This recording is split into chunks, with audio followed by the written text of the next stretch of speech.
Hi all, welcome to football arena.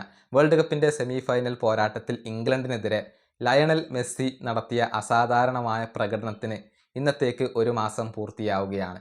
ആ പ്രകടനം എക്കാലവും ഓർമ്മിക്കപ്പെടുന്ന ഒന്നായിരിക്കും. ഒരു കംബാക്കാണ് അർജൻറ്റീന നടത്തിയത്. 2 അസിസ്റ്റുകൾ നൽകിക്കൊണ്ട് ആ മത്സരത്തിൽ തിളങ്ങിയത് സാക്ഷാൽ ലയണൽ മെസ്സി തന്നെയാണ്. ഇതേക്കുറിച്ച് മുൻ ഇംഗ്ലീഷ് താരമായിരുന്ന കീറൻ ട്രിപ്പിയറോട് ചോദിക്കപ്പെട്ടിരുന്നു. അതായത് ഇംഗ്ലണ്ടിനെതിരെയുള്ള വേൾഡ് കപ്പ് മത്സരത്തിൽ മെസ്സി നടത്തിയ ആ പ്രകടനമുണ്ടല്ലോ, അതിനെ എങ്ങനെ നോക്കിക്കാണുന്നു എന്നായിരുന്നു ചോദ്യം. അതിന് ട്രിപ്പിയർ നൽകിയ മറുപടി ഇങ്ങനെയാണ്: ഫുട്ബോൾ ചരിത്രത്തിലെ എക്കാലത്തെയും മികച്ച താരങ്ങളിൽ ഒരാളെയാണ് ഞങ്ങൾ നേരിട്ടത്. ഞൊടിയിടയിൽ കളിയുടെ ഗതി തന്നെ മാറ്റാൻ കഴിവുള്ള താരമാണ് മെസ്സി. ഞാൻ ഒരുപാട് തവണ മെസ്സിക്കെതിരെ കളിച്ചിട്ടുള്ള വ്യക്തിയാണ്. 60 മിനിറ്റ് കളിക്കളത്തിൽ നടന്നാലും ബാക്കിയുള്ള സമയത്ത് ഹാട്രിക് വരെ നേടാൻ കഴിയുന്ന താരമാണ് മെസ്സി. അതാണ് അദ്ദേഹത്തിൻ്റെ മാജിക്. ഇതാണ് ട്രിപ്പിയർ പറഞ്ഞിട്ടുള്ളത്. ഇംഗ്ലണ്ടിനെതിരെയുള്ള മത്സരത്തിൽ അത് തന്നെയാണ് സംഭവിച്ചത്. തുടക്കത്തിൽ മെസ്സി വലിയ ഇമ്പാക്റ്റ് ഒന്നും ഉണ്ടാക്കിയിരുന്നില്ല.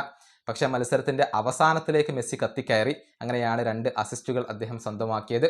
ഏതായാലും ഇംഗ്ലണ്ടിന് വേണ്ടി കുറച്ച് മത്സരങ്ങൾ കളിച്ചിട്ടുള്ള വ്യക്തിയാണ് ട്രിപ്പിയർ. പക്ഷേ ഓഗസ്റ്റ് 2024 അദ്ദേഹം ഇംഗ്ലണ്ട് ദേശീയ ടീമിൽ നിന്നും വിരമിക്കൽ പ്രഖ്യാപിക്കുകയായിരുന്നു. ഈ വീഡിയോ അവസാനിപ്പിക്കുന്നു. അടുത്തൊരു വീണ്ടും കാണാം.